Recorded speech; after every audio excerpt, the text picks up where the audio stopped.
He is gone. The family sent him overseas. He won't be coming back. The word struck her like a physical blow. Gone, without even a goodbye. Evelyn's vision blurred with tears as she stumbled away. She couldn't believe Raymond would leave her without a word.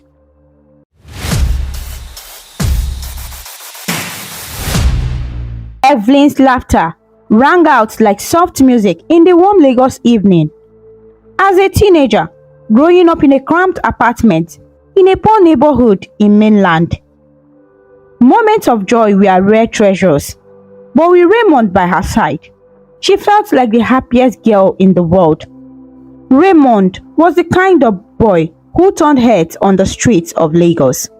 Tall, with kind eyes and a gentle smile. He came from wealth and privilege, living in a big white mansion in Ikoyi with high walls and fancy cars.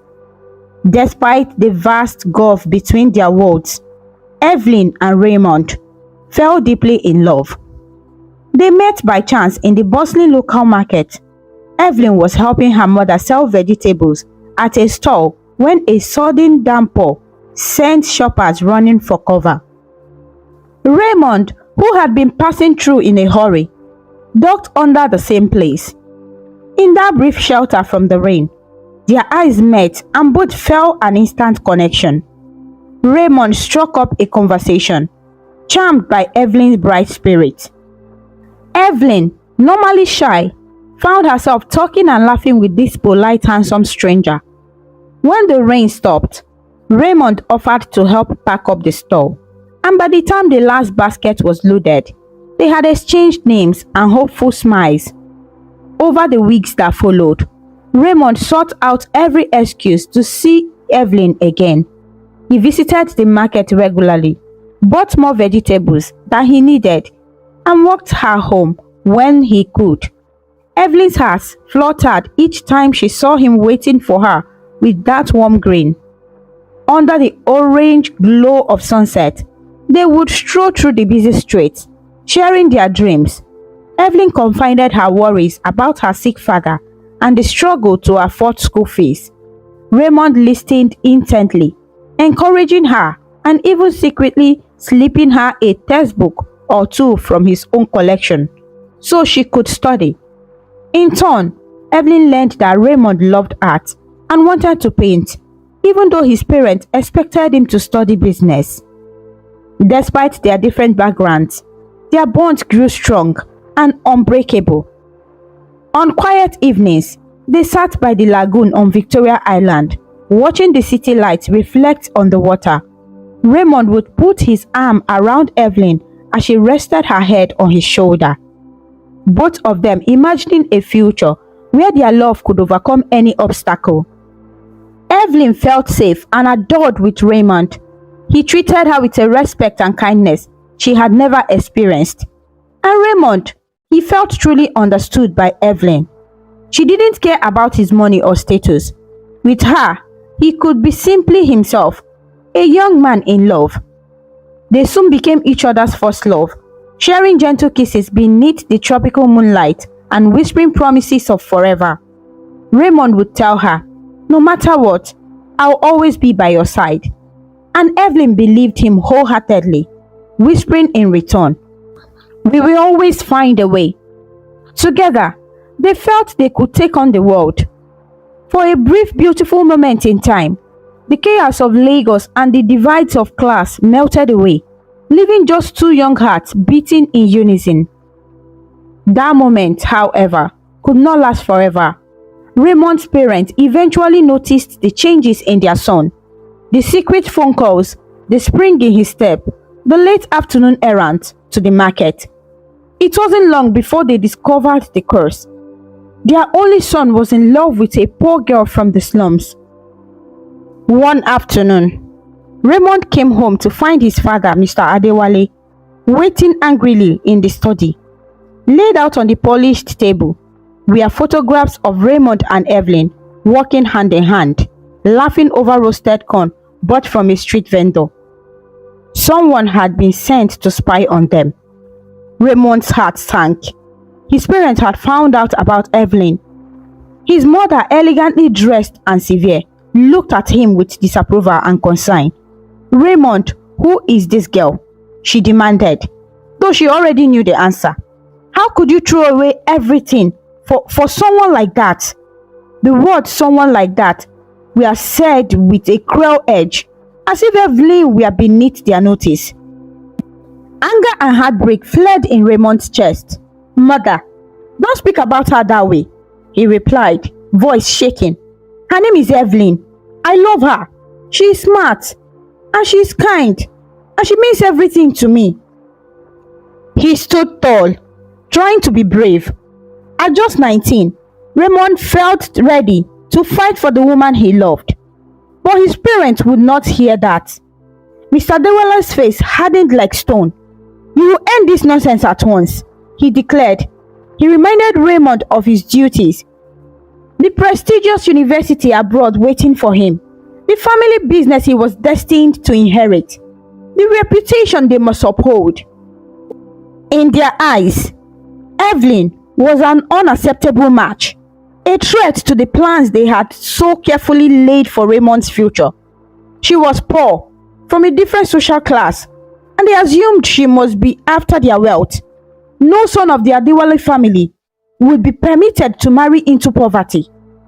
When Raymond protested, his father's temper erupted. "If you continue seeing that girl, I will cut off all your support. You will have nothing." Raymond's mother tried a softer approach, pleading with tears in her eyes. "We are only trying to protect you, my son. That girl will ruin your life. Please listen to us." Surrounded by pressure on all sides, Raymond felt trapped and powerless. He tried to reason with them, tried to defend Evelyn's honor, but every word he said was twisted against him. The next week was a nightmare. Raymond's parents enforced a strict curfew and had drivers and staff report on his every move. They confiscated his cell phone to stop him from contacting Evelyn. When Evelyn tried to find him at his house, she was turned away at the gate by security under orders not to let the girl from the market in. Each day, Raymond was heartbroken, knowing Evelyn might be waiting for him at their usual spots, wondering why he had suddenly vanished. He managed to sneak a single letter out through a sympathetic housemaid, explaining briefly that his parents had discovered their relationship and were keeping him confined, but promising, "I will find a way back to you, I swear." For Evelyn, that week of silence was torture. She would stand outside the gates of Raymond's family mansion, straining for a glimpse of him or any news, only to be shooed away. Gossip in the street was that the wealthy Adewale were furious about their son mixing with a poor girl. Evelyn felt humiliation burn her cheeks each time she overheard a cruel remark. Still, she waited, day after day, clutching Raymond's letter in her hand, heart heavy yet hopeful that he would keep his promise. But fate was not kind. Raymond's parents decided to remove him from temptation entirely. Without warning, they sent Raymond abroad to London to begin his university education earlier than planned.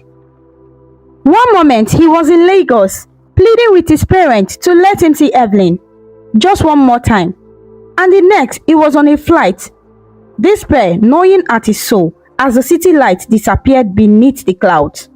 He left with nothing but a heavy heart and that one photograph of him and Evelyn by the lagoon, which he kept tucked in his wallet. Evelyn learned of Raymond's departure far too late. One morning, she arrived at the mansion gate again, only to have the gatekeeper coldly inform her, "He is gone. The family sent him overseas. He won't be coming back." The word struck her like a physical blow. Gone, without even a goodbye. Evelyn's vision blurred with tears as she stumbled away. She couldn't believe Raymond would leave her without a word. She didn't know about the letter he sent, which she never received because it had been intercepted by Raymond's mother and destroyed. All Evelyn knew was that the boy who promised to stay by her side was suddenly out of reach, thousands of miles away. Heartbroken and ashamed by the gossip that followed, Evelyn's family decided it was best to leave Lagos altogether. Her ailing father had a cousin in Enugu who offered to help them resettle. With her first love gone, Evelyn numbly agreed. Under a grey morning sky, she left Lagos on a crowded bus with her parents, leaving behind the bustling city streets where every corner held a memory of Raymond. As the miles between her and Lagos grew, Evelyn wept quietly, mourning the loss of her love and the future they had dreamed of. She clutched her hands to her stomach, feeling it twist in sorrow, never imagining that within her, a tiny new life was just beginning. Enugu was a world apart from Lagos. The air was cooler, the pace slower, nestled in the green hills of eastern Nigeria. Enugu offered Evelyn's family a modest refuge to start over. They moved into a small house on the outskirts of the city. It wasn't much, a simple bungalow with peeling paint, but it was peaceful and far from the whispers of Lagos society. Evelyn tried to heal her broken heart by throwing herself into daily routines, helping her mother with chores and caring for her father, whose health had continued to decline. Yet, even as weeks passed, she couldn't shake the constant nausea and exhaustion that had plagued her. At first, she attributed it to stress and heartbreak, but when she missed her monthly cycle and the sickness persisted, Evelyn's mother, Ngozi, gave her a knowing, concerned look. Evelyn sat on the edge of her narrow bed one humid afternoon, hands trembling. She already suspected the truth, but saying it out loud made it frighteningly real. "Mama, I think I might be pregnant," she whispered, tears pooling in her eyes. Her mother closed her eyes and let out a heavy sigh, moving to sit beside Evelyn and wrap an arm around her. In that moment, Evelyn finally broke down, sobbing into her mother's shoulder. She was only 18, and the father of her child was an ocean away, likely unaware that she carried his child. As gently as she could, Ngozi asked, "Is it Raymond's?" Evelyn nodded, wiping her eyes. There was no question she had never so much as held another boy's hand. Raymond was her first and only love. Evelyn felt a confusing mix of emotions, fear of how they would manage, shame at the scorn she might face as an unwed mother, and yet a flicker of joy and hope at the thought of a child, a piece of Raymond and her that would be hers to love. Over the next few days, mother and daughter carefully told Evelyn's father about the pregnancy. Her father, already bedridden and weak, was initially angry and disappointed. But as Evelyn's belly slowly began to swell with unmistakable new life, even he softened, reaching out to squeeze her hand one evening and saying, "We'll get through this somehow." It wasn't easy. Money was already scarce, and now there would be another mouth to feed. Evelyn knew her father had hoped she would continue her education or learn a trade. But with a baby coming, those plans were uncertain. Despite everything, as Evelyn felt the first tiny kicks from inside her womb, she also felt determination grow in her heart. She remembered how lovingly Raymond had spoken of their future together and convinced herself that if he knew about the baby, he would move heaven and earth to be with them. With that thought giving her courage, she attempted to reach him. She wrote letters to the address of the university in London that she found through a friend, and even to Raymond's home in Lagos, explaining what had happened and begging for him to respond. Not a single reply ever came. Each passing month, with no word from Raymond, deepened her despair. What Evelyn didn't know was that Raymond never received her letters. They had been intercepted by his disapproving parents or lost in transit. To Evelyn, it felt as if Raymond had abandoned her completely when she needed him the most. In the quiet moments of dawn, Evelyn would cradle her growing belly and spoke softly to her unborn child.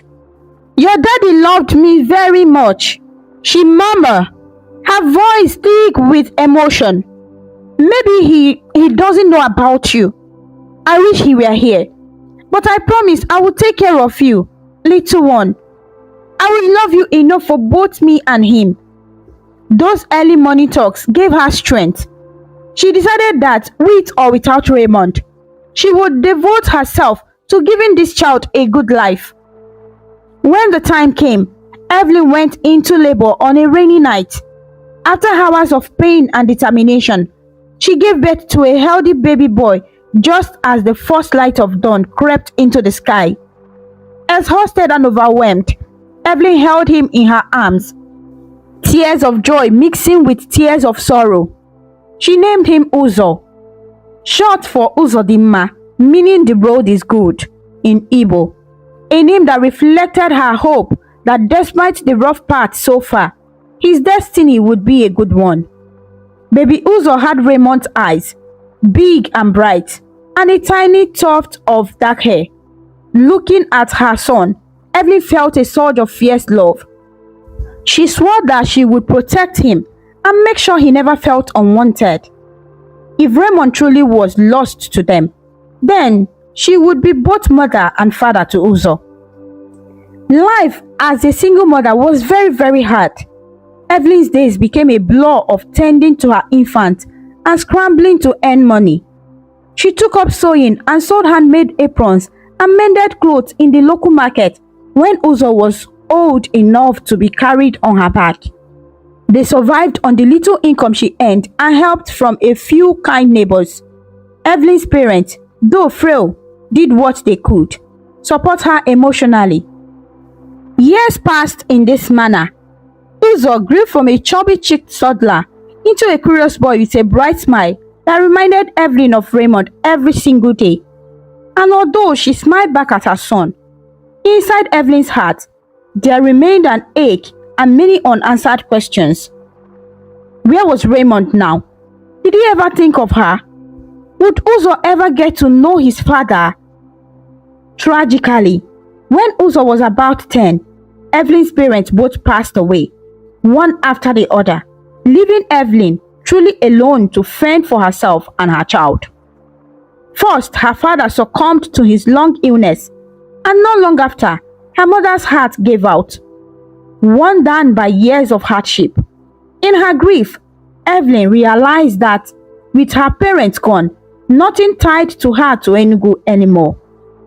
Perhaps it was time to return to Lagos, the city of her happiest and saddest memories, in search of better opportunities. Maybe, deep down, she also clung to the faintest hope that she might find closure or even a miracle regarding Raymond, though she would never admit it aloud. And so, when Uzo was around 15, Evelyn took what little savings they had and journeyed back to Lagos with him. They arrived to find a city that had changed and yet remained the same buzzing metropolis. It was overwhelming to start over, but Evelyn found a tiny room to rent in a crowded building in Lagos mainland. It wasn't much, but being back in the city of her youth filled her with a bittersweet resolve. She was determined that somehow, here, she could find a way to give her son the life he deserved. Returning to Lagos did not bring the immediate relief or opportunity Evelyn had prayed for. They faced new struggles almost at once. The city was harsher when you had nothing. Evelyn, now in her mid-30s, pounded the pavement looking for her work, while Uzo attended a local public school. Jobs were scarce for someone without formal qualifications. She managed to get by doing what she knew, sewing and selling snacks on the street, working as a cleaner in the evenings at a local office building. It was barely enough to keep a roof over their heads and food on the table, but mother and son made do with what little they had. Despite their poverty, Evelyn and Uzo remained incredibly close. Uzo was a considerate boy who understood their situation and never complained that he couldn't have the nice things other teenagers had. He often came straight home after school to help his mother.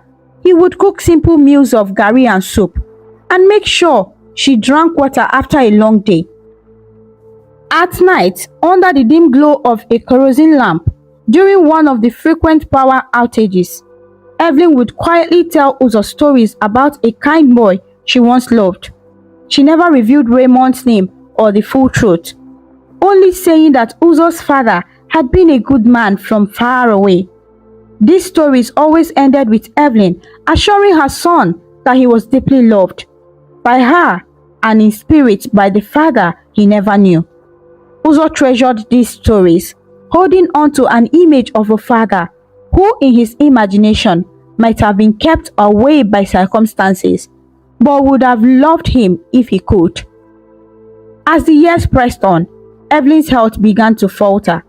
The endless labor and the sacrifices she made without proper rest or nutrition took a toll on her body. She started losing weight and strength. First, it was just a persistent cough and fatigue. Then, she began to experience sharp pains in her chest and frequent dizzy spells. Proud and stubborn, Evelyn tried to shrug it off and continue working. They needed the money, and she didn't want to worry Uzo.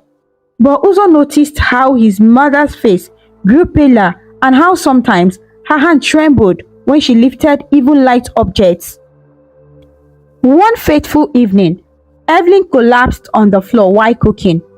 Unconscious, panicked, Uzo rushed her to the nearest public hospital.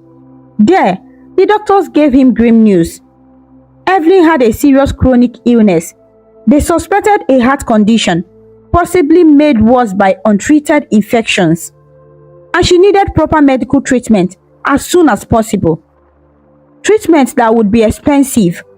They stabilized her for the moment and advised Uzo that she would need medication, further tests, and likely surgery to recover fully. The cost was far beyond anything a poor family could afford. Uzo felt utterly helpless as he walked his frail mother back home from the hospital. She tried to smile and to tell him it would be okay, but that only made him want to cry.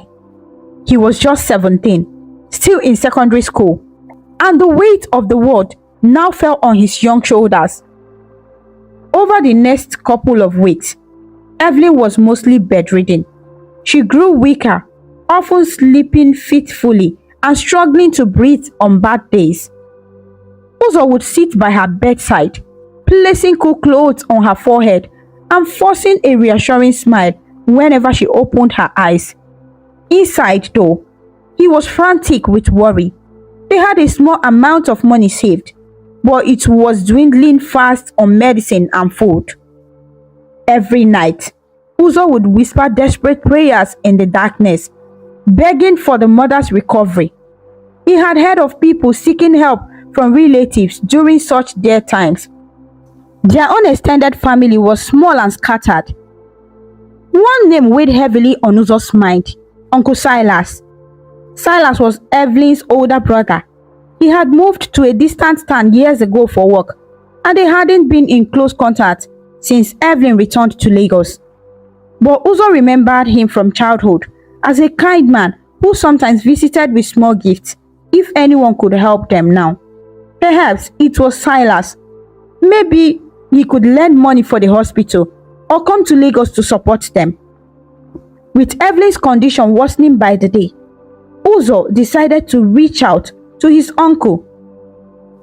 He found an old address book of his mother's, pages yellowed and scribbled with contact from long ago. There in a faded ink was Silas's number and 2 phone numbers, one labeled home and one labeled cell. It was possible the numbers might not work after so many years, but he had to try. That evening, as the harmattan wind blew dust into their small room, Uzo sat beside his sleeping mother and picked up his phone. He dialed the first number for Uncle Silas. His heart was beating fast with every ring. The phone rang and rang, but no one picked. Then, an automated voice said the number was no longer in use. Uzo felt disappointed but didn't give up. He tried the second number he had. He held the phone to his ear and waited nervously. It rang once, then twice, but went straight to voicemail. Uzo's hands were sweaty, but he knew this might be his only chance. He took a deep breath and left a message. "Uncle Silas, it's me, Uzo. Please, we really need your help," he started, his voice shaking. He looked at his mother, who moved slightly in her sleep, and that gave him the strength to go on. "My mother is very sick. The doctor said she needs treatment and I don't have any money left. Please, if you get this, call me back." His voice cracked a bit as he added, "You are the only family we can ask. I'm really scared. Uncle Silas, please. Mommy is getting worse. Please help us. My number is 080-335-8967. He repeated the number slowly, praying his uncle would remember him and call soon. When he hung up, Uzo noticed he was crying. He quickly wiped his tears, not wanting to wake his mother and make her worry more. All he could do now was wait, hoping the message would somehow reach Silas and that his uncle would reply. But Uzo didn't know that the number he just called no longer belonged to Silas. It had been given to someone else a long time ago. Someone living in a very different life, but about to become part of his own story. Far away, in a tall office building overlooking Victoria Island, Raymond Adewale was wrapping up a long day of meetings. It had been over 17 years since he left Lagos as a heartbroken young man.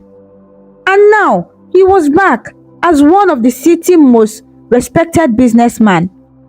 At 36, Raymond was the CEO of a big tech company, a position he took after his father stepped down.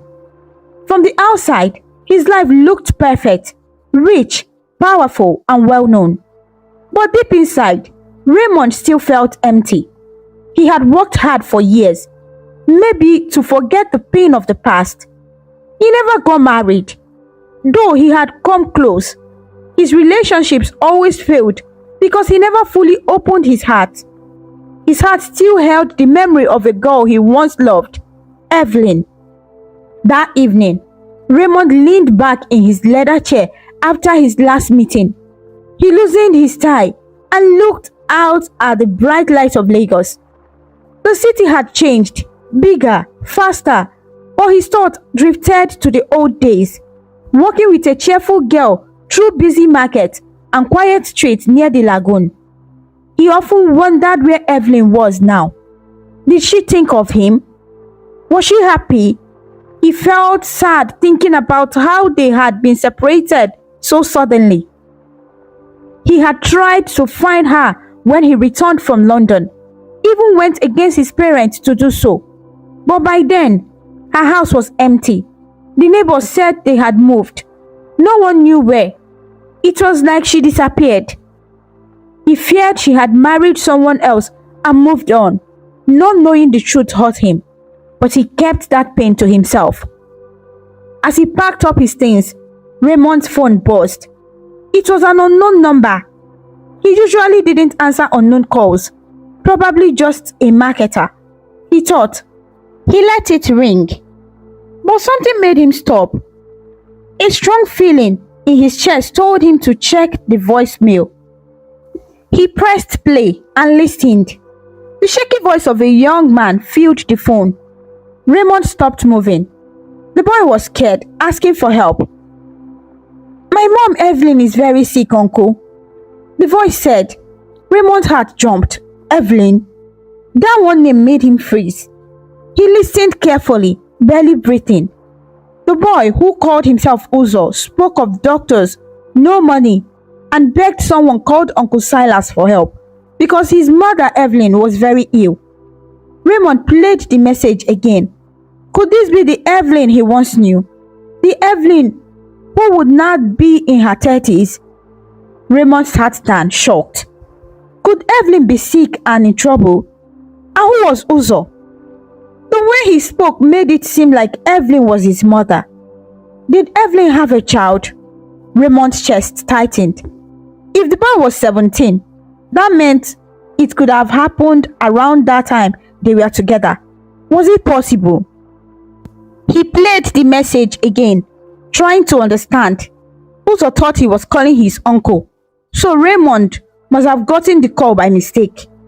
The voice was young, serious, and clearly afraid. If the woman he mentioned was really Evelyn, his Evelyn, then Raymond had to find out. Even if it wasn't her, he couldn't ignore the message. He had the power to help. Maybe it was fate. With shaky hands, Raymond pressed the callback button. His heart was racing as the phone rang. A tired and quiet voice answered. Hello, Uncle Silas. Raymond took a deep breath. Hello, this is Raymond Adewale. He said kindly. I'm sorry, I'm not Silas. I think you left a message on my phone by mistake. He heard the sharp breath from the other side. Then silence. Uzo felt his heart drop. All his hope vanished. Oh, I'm so sorry, he said softly, sounding crushed. I must have called the wrong number.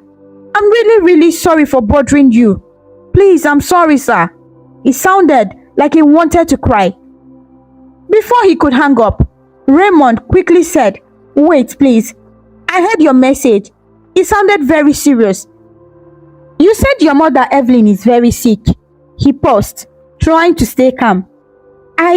I used to know someone named Evelyn. Can I ask, what is your mother's full name? Uzo didn't answer right away. His mother always told him to be careful with strangers. But there was something honest and caring in the man's voice. After a short pause, Uzo said quietly, Her name is Evelyn Okafor. Then, because the man seemed truly concerned, Uzo explained, She's very sick, sir. The doctor said she needs treatment, but we can't afford it. I was trying to reach her brother, my uncle Silas, for help, but I guess I dialed the wrong number. Embarrassed, he added, I'm sorry. I won't bother you. Raymond's hand was spinning. Evelyn Okafor. That was her. It had to be. The last name matched. Everything was suddenly clear. Uzo was her son. Raymond's eyes filled with tears as he asked the next question, voice shaking. Uzo, you said your name is Uzo, right? How old are you? I'm 17, sir, Uzo replied, confused. Why do you ask? Raymond let out a small gasp. 17. It matched. His emotions rushed. Shocked, happiness, sadness, anger that he didn't know sooner. He wiped his face, trying to calm down. Could Uzo be his son? Had Evelyn been pregnant when they were separated? Why didn't anyone tell him? Realizing he had been quiet too long, Raymond quickly spoke. I'm sorry, Uzo. I asked because I might know your mother. His voice became softer. You didn't disturb me at all. In fact, I want to help. Please, where are you? Is your mother at home? Can I come to see you both? He didn't care if he sounded too eager. He needed to see Evelyn, to know the truth. Uzo was surprised. Who was this man? He thought the wrong number would lead nowhere. But now this stranger, Raymond, was offering help and asking to visit. He felt a small hope, though he was still unsure. We live in Ajegule, sir, he said slowly, naming the rough area they lived in. Near Boundary Market. My mom is here resting. Are you sure you want to come? We really don't have money, sir. If Raymond gently cut in. Don't worry about that. I'm not coming to ask for anything. I want to help. His voice grew firm. Please send me your full address, Uzo. I will come right away. Then he added, Your mother was very important to me. I owe her. Please let me do this. After a short pause, Uzo quietly agreed and said thank you. He promised to send the address. Raymond ended the call, his heart full of emotions. Could Evelyn really have a son? And could that son be his? He didn't want to assume anything yet, but deep inside, he already believed it. Right now, the most important thing was to help Evelyn. Raymond grabbed his car keys and rushed out of the office. He told his confused assistant to cancel his next day plans. The drive from Victoria Island to Ajegule wasn't short, but Raymond didn't care. His thoughts were only on Evelyn. He drove through traffic, through rough roads, passing crowded streets, tiny shops, and flickering lights. The farther he went, the more memories returned. Memories of this area, her world, which used to be part of his too, when he once dared to love her, despite what anyone said. Raymond's car finally arrived in front of a rundown building that matched the address Uzo had sent. It was an old one-story building with cracked walls. Raymond's heart beat fast as he stepped out into the warm, stuffy night. The street was poorly lit. From nearby rooms came the sounds of babies crying and high-life music playing softly. His car, a shiny black SUV, and his neat appearance drew curious looks from a few neighbors. This part of town wasn't used to seeing rich people, but Raymond ignored them. He walked to the door marked with the number Uzo had given and knocked gently. Uzo opened the door, holding a small battery-powered lantern. In the dim light, Raymond saw a tall, slim teenager with eyes that looked just like his, eyes filled with hope and caution. Raymond had to stop himself from hugging the boy immediately. He didn't want to scare him. Instead, he smiled gently and said, "Hello, you must be Uzo." Uzo nodded shyly. He had never seen someone like Raymond in person before. The man was dressed in a clean, smart shirt, and even though he looked tired and in a hurry, he stood tall with calm confidence and kindness. Uzo moved aside to let him in. "Thank you for coming, sir. I still can't believe you actually came," he said quietly. The inside of the room was small and bare. The paint on the walls was peeling, and a thin curtain separated the sleeping area from the rest of the room. On a worn-out mattress in the corner, Evelyn lay awake. She had heard the voices and was trying to sit up, resting weakly against the wall. The light was dim, but Raymond would recognize her anywhere. She looked thinner, and her once bright eyes were now tired. But she was still Evelyn, the love he had never forgotten. His breath caught as he looked at her. After all these years, she was right in front of him. Evelyn blinked, trying to make sure she wasn't dreaming. She saw a tall man enter behind her son. When the light touched his face, her heart jumped. That face, older now, with sharper features, but still so familiar. Her heart pounded. "Raymond," she whispered in shock. She thought her illness was making her imagine things. How could he be standing there in her home after all these years? When she said his name, Raymond couldn't hold back anymore. He quickly crossed the room and knelt beside her, up close. He could see the tears in her eyes, and he felt his own eyes blood too. "Evelyn, it's me," he said in a rough voice. He slowly reached out and held her thin hand in his. It felt so natural to hold her hand again, yet almost unbelievable. He looked at her silently for a moment, his emotions too heavy for words. Then gently, like he was afraid to hurt her, he brushed a lock of hair from her face. "I found you. After all these years, I found you," he said, and a tear slid down his cheek. Evelyn let out a soft cry, covering her mouth with one hand. She couldn't believe it. He looked older, yes, some grey hair, and his youthful face now more mature. But his eyes were still the same, kind and full of love. She squeezed his hand. "Raymond," I I thought I would never see you again, she said, crying. Her mind raced. How did he know? How was he here? Behind them, Uzo watched everything in shock. The way his mother looked at the man. He had never seen her look at anyone like that. It was like time had stopped for them. And Raymond, the stranger, looked at his mother with eyes full of tears and something else Uzo didn't understand. How did they know each other so well? A thought started forming in his mind, but he was too scared to believe it just yet. Raymond and Evelyn were lost in their moment. Raymond shook his head with regret. I'm so sorry, Evelyn. I didn't get your letters. If I had, I would have come. I swear I would have. I looked for you when I returned, but you had moved. His words came quickly, full of pain. He held her hand tighter, like he was scared to lose her again.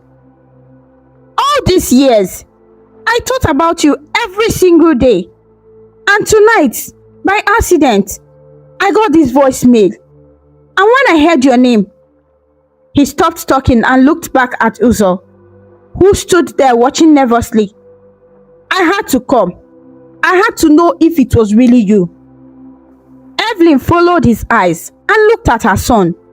She saw Uzo's confused face and knew she had to tell him the truth. Her heart beat faster. A part of her wanted to ask Raymond, why now? Why did it take so long? But another part was grateful that he was finally here. She reached out to Uzo. Uzo, baby, come, she said softly.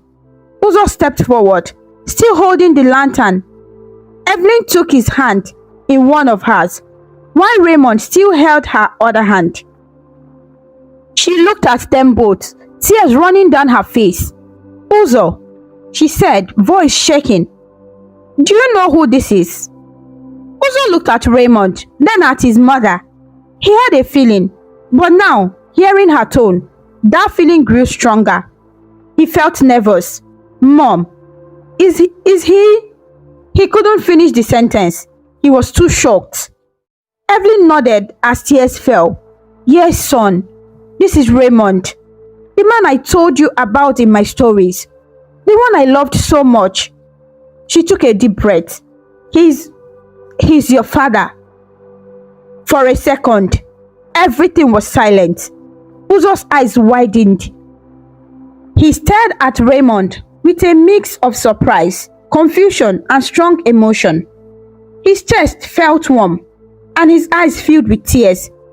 His father, the man his mother always spoke about, the man he thought was lost forever, now he was right here, holding his mother's hand. Raymond's face crumpled as his emotions spilled out. He had guessed it, but hearing Evelyn say it out loud shocked him. He began to cry, still on his knees. He turned fully toward Uzo and slowly reached out, as if asking for permission to hug him. Uzo, my boy, he said softly, his voice shaking. I'm sorry I wasn't there for you all these years. I didn't know. I am so sorry. Before he could say more, Uzo, who hardly ever showed his emotions, suddenly dropped to his knees and hugged Raymond tightly. A deep cry escaped him. All the sadness of growing up without a father poured out. Raymond wrapped his arms around his son and held him close like he never wanted to let go. Evelyn watched them, her hand covering her mouth, crying as she saw her son and his father hug for the very first time. It was a beautiful moment, full of love, but also sadness for all the years they had missed. The three of them held each other tightly in that small room, crying together. Raymond rubbed Uzo's back gently, saying comforting words. It's okay. I'm here now. I've got you. I've got you both. Between tears, Uzo said, I can't believe you are here, Dad. Saying Dad felt strange to him, but also right. Raymond pulled back a little to look at Uzo's face. His heart swelled with emotion. It was the first time his son had called him dad. He held Uzo's face gently in his hands, seeing himself and Evelyn in the boy. "Yes, I'm your dad," he said with a shaky voice, but full of joy. "And I will never leave you or your mother again, I promise." Evelyn reached out, and the three of them hugged tightly. She leaned from her bed into their embrace.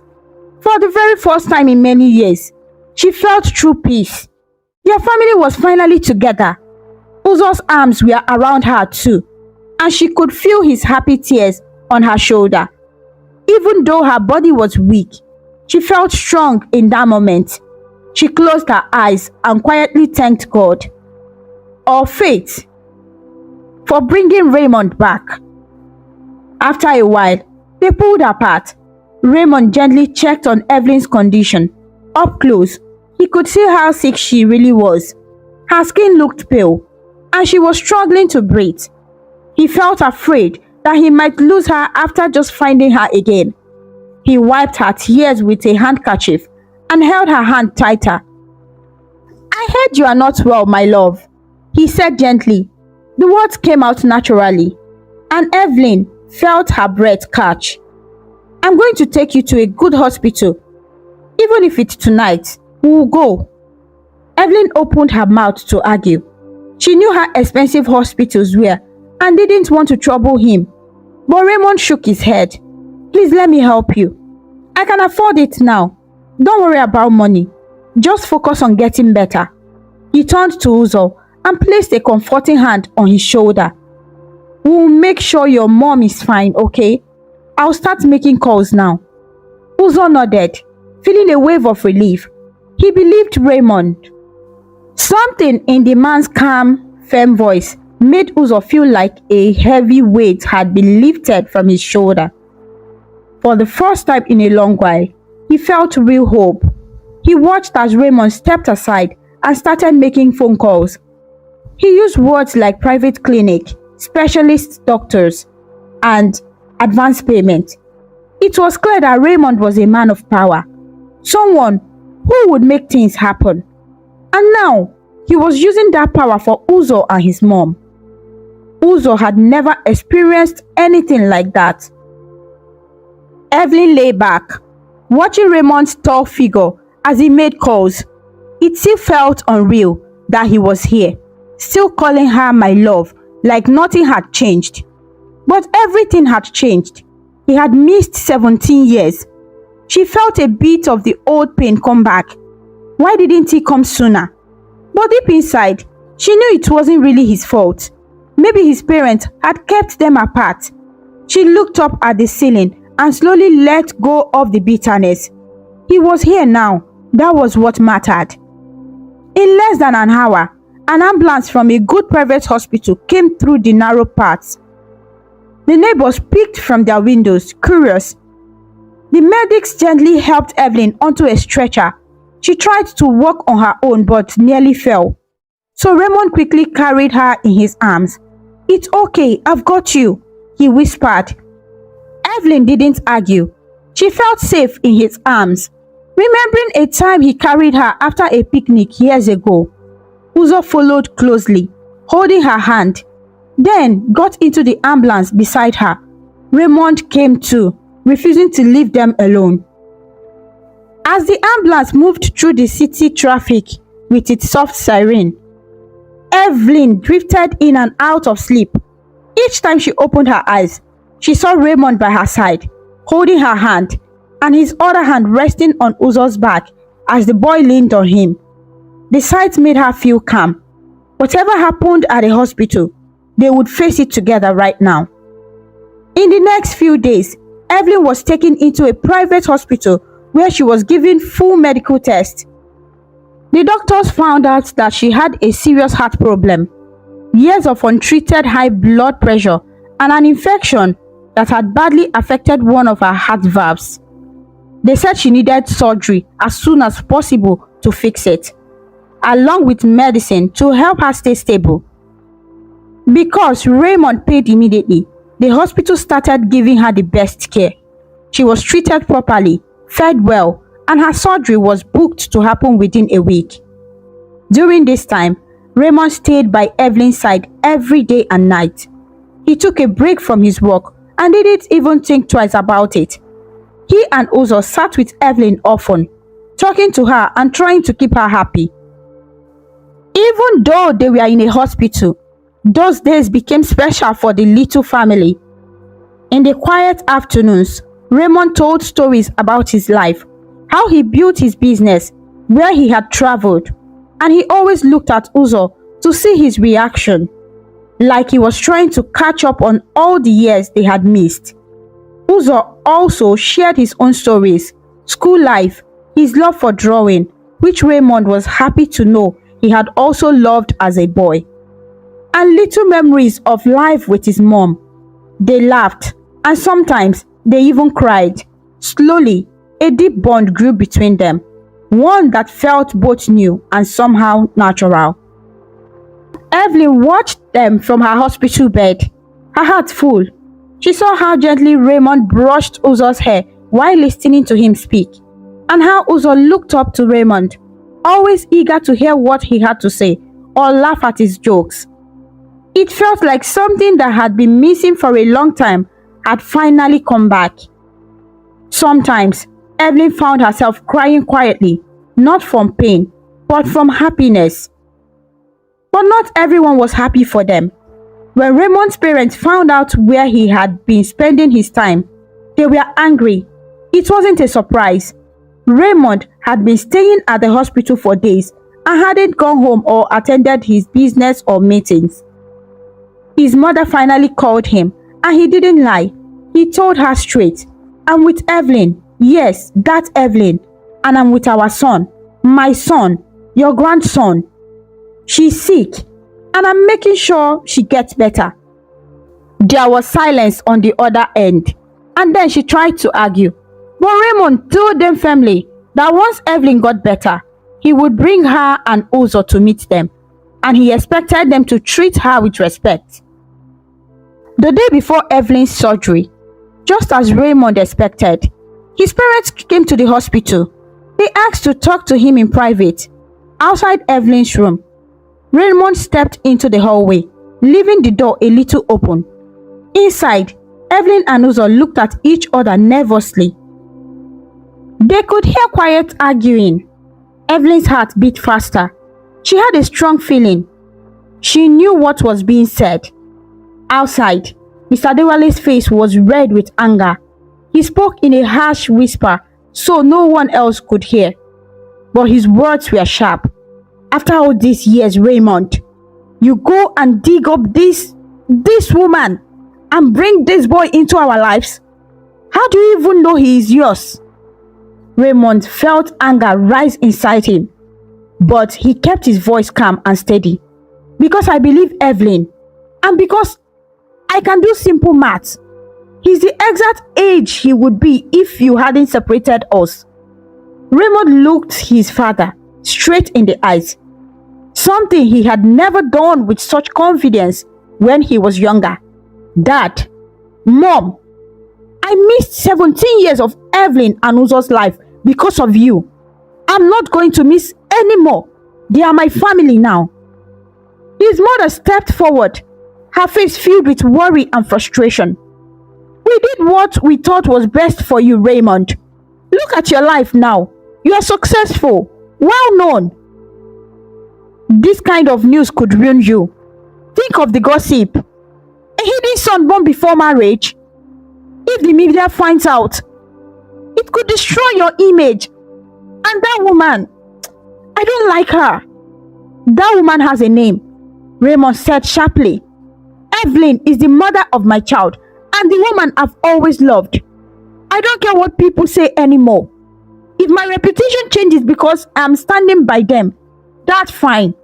I'll proudly tell the world that Uzo is my son." His voice grew softer but stayed strong. "Mom, maybe you thought you were protecting me, but you took away the chance for me to be with the woman I loved and to raise my son. Do you know how that feels? To lose all those years and not even know you had a child.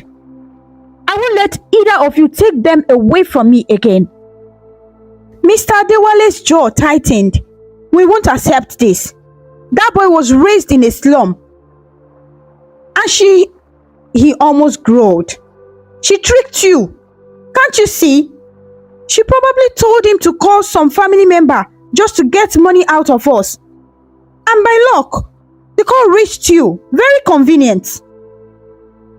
Raymond's eyes grew sharp.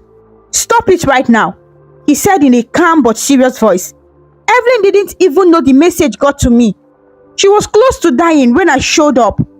Do you really think that little of her? She never asked you or anyone for a single kobo. She raised our son alone, through so much suffering, while his voice cracked a bit, while I lived in comfort, all because of you, and you kept me in the dark. His mother's face turned pale. She had never seen Raymond so bold and emotional. We thought she moved on, she said quietly. We didn't know she was pregnant. You were still young, and we were afraid it will ruin your future. We thought you only thought about yourselves and your status in society. Raymond replied, his voice full of hurt and anger. Well, I don't care about any of that anymore. My life felt empty without Evelyn and Uzo. If you can't accept them, that's up to you. But I will never turn my back on them. Not now, not ever.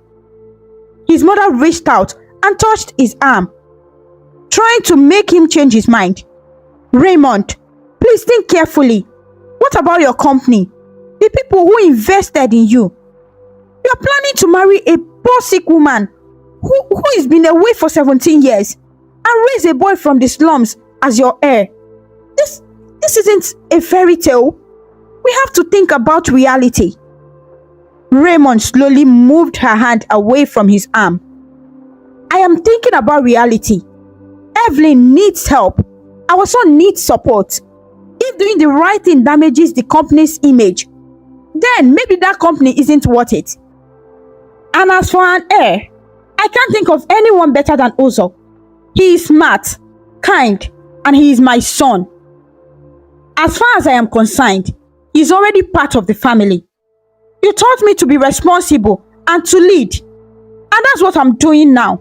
I'm leading my own life. Mr. Adewale looked like he still wanted to argue, but Raymond raised his hand. That's enough. I didn't bring you here to fight. I hoped you would come to show support, maybe even say sorry to Evelyn. But clearly, that was too much to expect right now. He took a deep breath. I love you both. You are my parents. But if you force me to choose, I choose Evelyn and Uzo. I won't let you hurt them. Not anymore. Then Raymond turned around and opened the door to the hospital room, clearly ending the conversation. His parents stood there quietly, shocked by what he had said. They watched as Raymond walked back to Evelyn's bedside, gently covered her with blankets, and checked her drip like nothing had happened. Uzo stood by his mother protectively, watching the older couple with caution. He had heard parts of the talks and felt the tension in the air. He could tell these strangers were Raymond's, no, his father's parents, and that they weren't exactly friendly towards him or his mother. Evelyn had tears in her eyes. She had heard most of the conversation through the door. Her heart swelled with love and respect for Raymond. He was finally standing up to his parents for her and Uzo. She knew it took courage, especially since his parents had always been controlling. She reached for his hand as he sat beside her. Thank you, she whispered, squeezing it gently.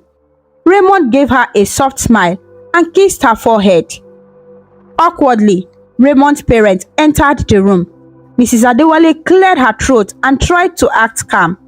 Her eyes moved over Evelyn lying weakly on the bed, then to Uzo standing proudly beside his mother, and finally to Raymond, who was still holding Evelyn's hand. At that point, maybe she realized her son truly meant every word he had said. She now had a choice: hold on to her pride and lose her son, or swallow it. Mr. Adewale looked unsure. He was still frowning but less angry now. In that quiet room, it was Uzo who broke the silence, even though he felt unsure. His mother has taught him to be respectful. He spoke politely. "Good afternoon, sir, ma." It felt strange to say those words. They were basically his grandparents, but it didn't feel real yet. Still, he showed respect. That small act from the boy they barely knew seemed to soften Mrs. Adewale. She took a small step forward. "Hello, Uzo," she said, her voice much gentler now. Looking at him closely, maybe she noticed how much he looked like Raymond and how well-mannered he was. Mr. Adewale gave a rough greeting, barely making eye contact with Evelyn. But Evelyn, gathering strength, managed to speak up in a soft, respectful voice. "Good afternoon, sir, ma." It's been a long time. Her tone was calm, without anger. Even though they had caused her pain, she didn't sound bitter. Over the years, she had learned to survive without holding on to hate. Seeing them now, older and proud, she felt more tired than angry. There was an awkward pause. Then Mrs. Adewale, holding her handbag tightly, said in a measured tone, "We heard you are having surgery tomorrow. We hope it goes well." It wasn't a warm message or an apology, but it was something. "Yes," Mr. Adewale added gruffly. "We will pray that the surgery is successful." Raymond looked from his parents to Evelyn. It wasn't the peaceful reunion he had dreamed of, but at least it was polite. He could tell his parents had been shaken by what he said. Maybe with time, they would come around. He decided to keep things civil. "Thank you for your kind wishes," he said. "We are hoping for the best." Then he formally introduced them. "Mother, father, this is Evelyn Okafor, and this is our son, Uzo." When Raymond said "our son," Mr. Adewale's lips tightened, but she gave Uzo a small nod, which he returned politely. After a few more minutes of stiff conversation, mostly Mrs. Adewale asking after the time of the surgery and who the doctor was, she looked more relaxed when Raymond mentioned a top heart specialist. The older Adewale stood up to leave. They still looked uncomfortable, but they didn't argue again. As they reached the door, Raymond's mother turned to him and said quietly, "We will talk later, Raymond." He nodded in reply. Once they were gone, Uzo let out a breath he hadn't realized he was holding. He looked up at Raymond with worry. "Dad, what if they never accept us?" he asked softly. He had heard the harsh words Mr. Adewale had said earlier about the boy from the slum, and it stung, though he tried to hide it. Raymond put his arms around Uzo's shoulders and pulled him close. "Even if they don't, it doesn't change anything. We are a family now. And I meant what I said, Uzo. I choose you and your mom always." Evelyn smiled weakly and reached out to hold both of their hands. "We will face everything together," she said, her voice low but strong. In that quiet moment, the three of them felt like one, united, strong, and ready to face whatever came next. Evelyn's surgery and the new life waiting after. The morning of the surgery was filled with tension. Evelyn was prepared and wheeled into the operating room early in the morning. Raymond and Uzo sat together in the waiting area, holding their hands tightly in silence. Raymond tried to look calm so that Uzo wouldn't get more scared, but inside, he was praying and thinking about everything. He couldn't bear the thought of losing Evelyn now that he had finally found her again. Uzo, on his part, kept remembering his mother's smile and whispered again and again, "She'll be okay. She will be okay," as if saying it would make it come true. After many long hours, the doctor finally came out, looking tired but smiling. The surgery had gone well. Evelyn was going to be fine. The damaged valve in her heart had been fixed, and she was already getting better. The relief that came over Raymond and Uzo was huge. Uzo gave a small happy shout and hugged Raymond tightly. Raymond closed his arms and quietly thanked God. It was the first moment of true hope they had felt in a long time. Evelyn's healing was slow, but she got better day by day. She stayed in the hospital for a few weeks to gain strength. During that time, Raymond made sure everything was taken care of. He paid all the hospital bills, arranged for her to have a nice private room, and even got a nutritionist to help her eat properly so she could recover faster. When Evelyn complained that he was doing too much, Raymond would smile and say, "Please let me spoil you a little after all you've been through." He said it playfully, but there was sadness in his eyes. He was heartbroken that she had suffered so much without him. As Evelyn became stronger, her days were filled with more smiles than tears. One sunny afternoon, a few weeks after the surgery, Raymond and Uzo pushed her in a wheelchair around the small hospital garden. The sun was shining and the flowers gave off a sweet smell. Evelyn lifted her face to the sun, enjoying its warmth. When she looked at Raymond and Uzo, the two people she loved most, she smiled deeply. Uzo was talking excitedly about a book he had read, and Raymond listened with such interest and pride, like Uzo was sharing the most brilliant thing in the world. Evelyn felt her heart swell with love and gratitude. She reached out and held both their hands. "I don't know how to thank you," she said softly, her eyes shining with emotion. "You saved my life and gave Uzo something I couldn't give him alone." Raymond shook his head and knelt beside her. He lifted her hand and kissed it gently. "You don't need to thank me, Evelyn. I'm just trying to make up for lost time. You raised our son as well. I only wish I had been there to help carry the load." He looked straight into her eyes. "But I'm here now, and I plan to stay, if you will let me." Evelyn's heart skipped. The soft nervous tone in Raymond's voice reminded her of when they were young, when he first told her he loved her near the lagoon. She looked at Uzo, who was already smiling, guessing what was about to happen.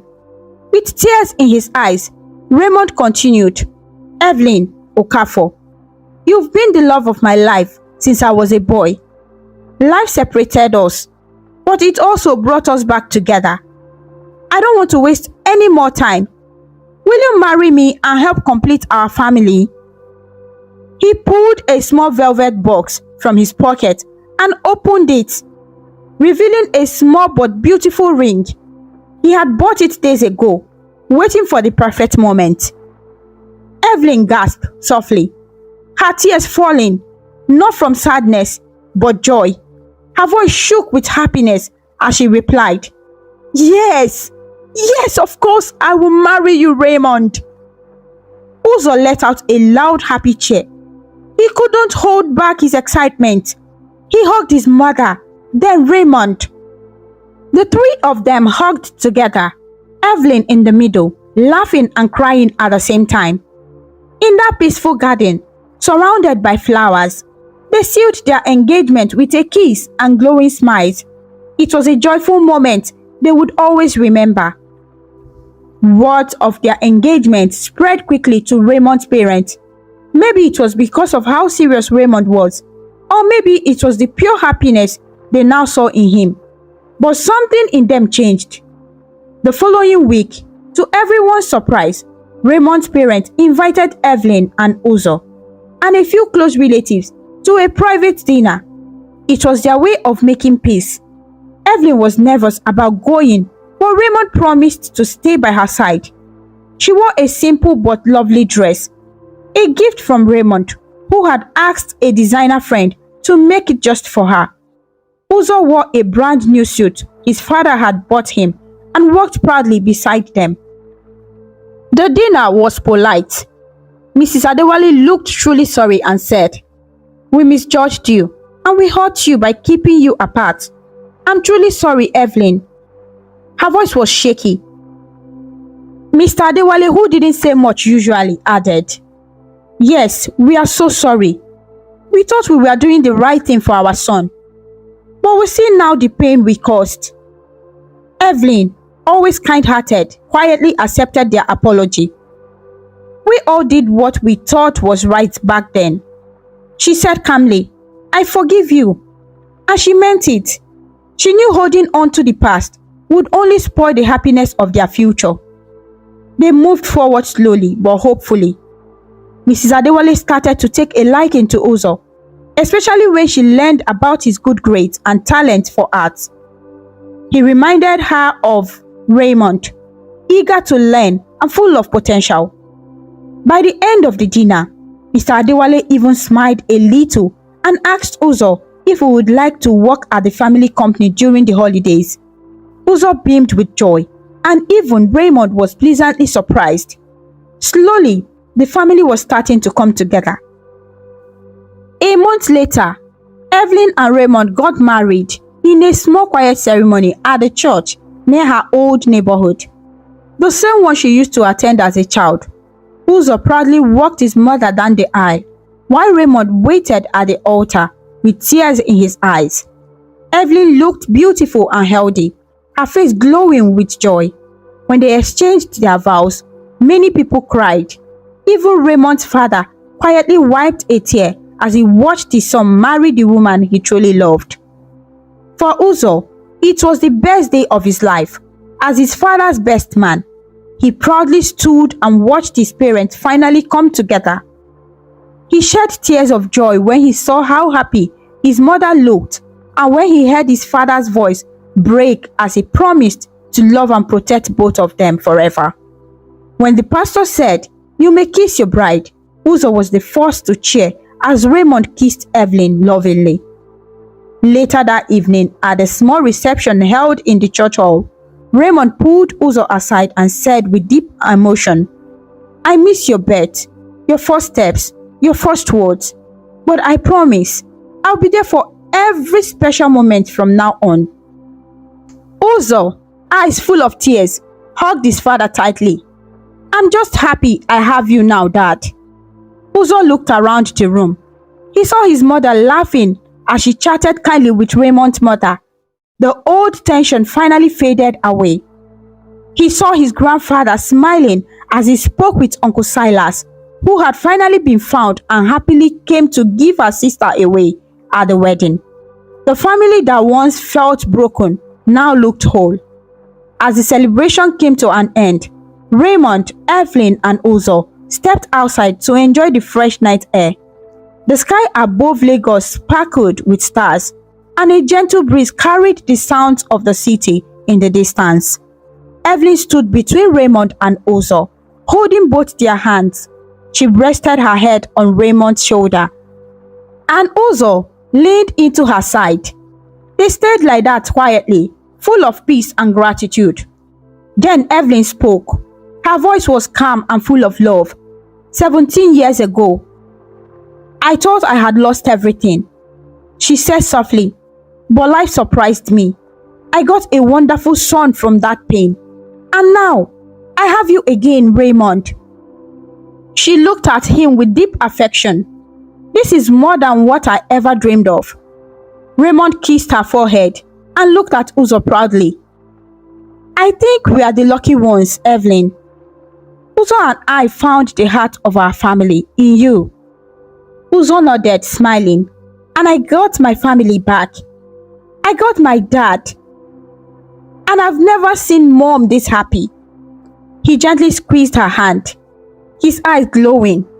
Raymond bent down to be at the same level as Uzo and said, We are going to be happy now. It won't always be perfect, but we'll go through everything together, alright? That's what being a family means. Uzo smiled wide, and for the first time he said, I love you, Dad. The word made Raymond's heart full. He pulled Uzo into a warm hug. I love you too, son. Evelyn joined them and wrapped her arms around both of them. And I love you both, more than anything. As they stood there holding each other under the stars, Their story came full circle. The love that had once been broken by pride and distance had found its way back. A wrong number, just one mistaken phone call, had led to a beautiful reunion that changed their lives forever. Evelyn was now happy. Raymond had found the two people who completed him, and Uzo finally had found the father he had always wished for in secret. Their journey had been filled with tears, pain, and loss. But it ended with love, forgiveness, and hope. That one call from a poor boy to a rich man brought back a family that was always meant to be together. And as they held each other close, they knew that no matter what challenges the future brought, they would face them together by each other, stronger, united, and full of love. The most important lesson in this story is that true love, no matter how lost or hidden by time, pain, or distance, will always find its way back when the time is right. And sometimes, the most mistakes we fear the most, like a wrongly sent message, can be the very thing that leads us to healing, family, and joy we never expected. And with that, my dear friends, our story comes to a close. But remember, the magic of storytelling lives on, waiting to whisk us away on new adventures, where the wonders of imagination know no bounds. Goodbye for now, and may your dreams be filled with joy, wonder, and endless possibility. Thank you so much for watching. Please kindly comment, like, share, and subscribe to our YouTube channel for more interesting stories.